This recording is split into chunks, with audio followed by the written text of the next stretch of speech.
ക്രിസ്തുവിൽ സ്നേഹം നിറഞ്ഞവരെ, വചനയാത്രയിലേക്ക് എല്ലാവർക്കും സ്വാഗതം.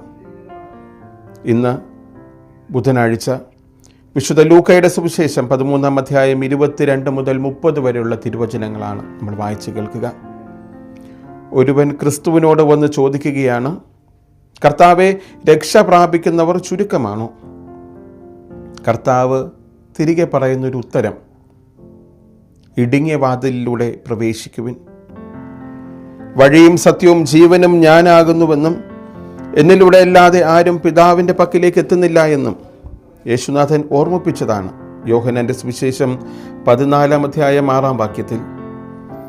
അതേ യേശുവിനോട് വന്നാണ് ഒരുവൻ ചോദിക്കുന്നത് രക്ഷ പ്രാപിക്കുന്നവരെ പറ്റി.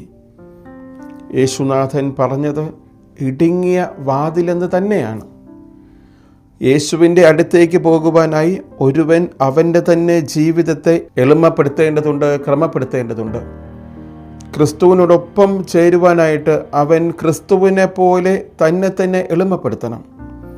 ഗോതമ്പ് മണി നിലത്ത് വീണ് അഴുകുന്നെങ്കിൽ അത് 100 മേനി വിളവ് നൽകുമെന്ന് പറയുന്നത് പോലെ തന്നെയാണ്. എഫെസോസ്യർക്കാർക്ക് എഴുതിയ ലേഖനം 2-ാം അധ്യായം 8-9 വാക്യം നമ്മളെ ഓർമ്മിപ്പിക്കുന്നുണ്ട്.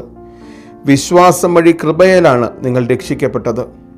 അത് നിങ്ങൾ നേടിയെടുത്തതല്ല, ദൈവത്തിൻ്റെ ദാനമാണെന്ന്. ഒരുവൻ സ്വർഗം പ്രാപിക്കുന്നത് ദൈവത്തിൻ്റെ കൃപയാൽ തന്നെയാണ്. അതിനാർക്കാണ് വന്ന് എണ്ണമെടുക്കുവാനായി സാധിക്കുക? ഞാനാണ് വാതിൽ, എന്നിലൂടെ പ്രവേശിക്കുന്നവൻ രക്ഷ പ്രാപിക്കുമെന്ന് യോഹന്നാൻ്റെ സുവിശേഷം 10-ാം അധ്യായം 9-ാം വാക്യത്തിൽ യേശു വ്യക്തമാക്കുന്നുണ്ട്. യേശുവാണ് വാതിലെന്ന്.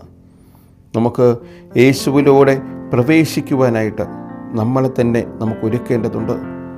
അങ്ങനെ ദൈവീക സാന്നിധ്യത്തിൽ ഭക്ഷിക്കുകയും പാനം ചെയ്യുകയും തെരുവുകളിൽ പഠിപ്പിക്കുകയും നമുക്ക് ചെയ്യാം. യേശുവിനെ പറ്റി അവർ പറയുന്നതും അങ്ങനെ തന്നെയാണല്ലോ. നമുക്ക് വ്യക്തമായി ദൈവീക സാന്നിധ്യത്തിൽ ജീവിക്കാം.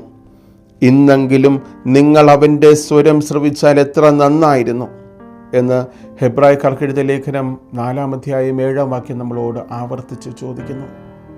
യേശുവിൻ്റെ സ്വരം ശ്രവിക്കാം, അവനോടൊപ്പം ചേരാം, അവനായി മാറാം. നിങ്ങളെല്ലാവരെയും ദൈവം സമൃദ്ധമായി അനുഗ്രഹിക്കട്ടെ.